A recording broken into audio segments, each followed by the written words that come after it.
Хәзер парламент хәбәрләренә күчәбез, алар белән сезне минем коллегам Алия Галиуллина таныштырыр. Татарстан Дәүләт Советы рәисе Фәрит Мөхәммәтшин Россия закон чыгаручылар советы президиумында катнашты. Ул видеолемтә режимында узды. Сүз гражданнарга социаль һәм медицина хезмәтләре күрсәтү, шулай ук коронавирус йогышы таралу шартларында үзәктән читтә урнашкан районнарга йөкләр китерүне оештыру турында барды. Утырышны Совет рәистәшләре урынбасарлары, Дәүләт Думасы вице-спикеры Ирина Яровая, Федерация Советы рәисенең беренче урынбасары Андрей Яцкин үткәрде. Дәүләт Советы президиумы көзге сессияның финал утырышы көнен билгеләде. Ул бу атнада җомга көнне 24 декабрьдә уза. Парламентарийлар гамәлдәге җир кодексына җирле үзидарә турында законга төзәтмәләр кертергә, закон проектлары белән эшләү, төбәк һәм чит ил парламентлары белән хезмәттәшлек турында фикер алышырга, шулай ук берничә федераль закон проектын карарга ниятли. Фәрит Мөхәммәтшин сессияда узып баручы парламент елына башлангыч нәтиҗәләр ясарга планлаштыра.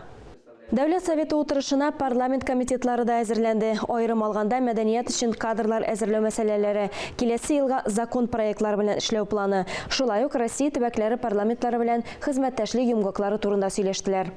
Мәгариф, мәдәният, фән һәм милли мәсьәләләр комитеты утырышында мәдәният тармагы өчен кадрлар потенциалын үстерү турында сүз барды.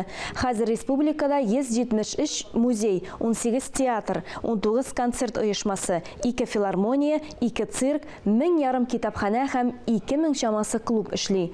Мәдәният учреждениеларында 22 меңнән артык кеше эшли. Хезмәткәрләрнең һәр икенчесе югары белемле. Тармак хезмәткәрләренең квалификациясын күтәрү мөһим. Бу хакта Татарстанның мәдәният министры Ирада Әюпова сөйләде. Депутатлар билгеләп үткәнчә, мәгариф оешмаларында практик юнәлешле проектларны шул исәптән эш бирүчеләр заказы буенча эшли алырлык укытучылар, практиклар җитми. Тагын бер мөһим мәсьәлә мәдәният өлкәсенә яшь белгечләрне җәлеп итү. Тармак оешмаларында ел сайын 25-тән 40 яшькә кадәр хезмәткәрләр саны кими. Авыл җирлегендә бу мәсьәлә аеруча кискен тора. Республика районнарында муниципаль советларының финал сессиялары уза. Аларда халык ышанычлылары ел нәтиҗәләренә башлангыч йомгак ясый. Утырышларда Дәүләт Советы депутатлары да катнаша.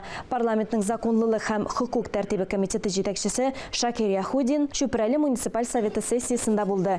Утырыштан соң парламентарий район үзәге мәктәпләрендә укучыларны тукландыруның ничек куелуы белән танышты. Узган атна сәяси һәм иҗтимагый вакыйгаларга бай булды. Фәрит Мөхәммәтшин Казакстан генераль консулын республика бәйсезлегенең 30 еллыгы белән котлады. Ел инженеры конкурсында җиңүчеләргә бүләкләр тапшырды. Волонтерлар белән аралашты. Шулай ук Татарстан Яңа Гасыр Республика хәрәкәте югары советының йомгаклау утырышын уздырды. Парламент хәбәрләре турында кыскача шулар иде.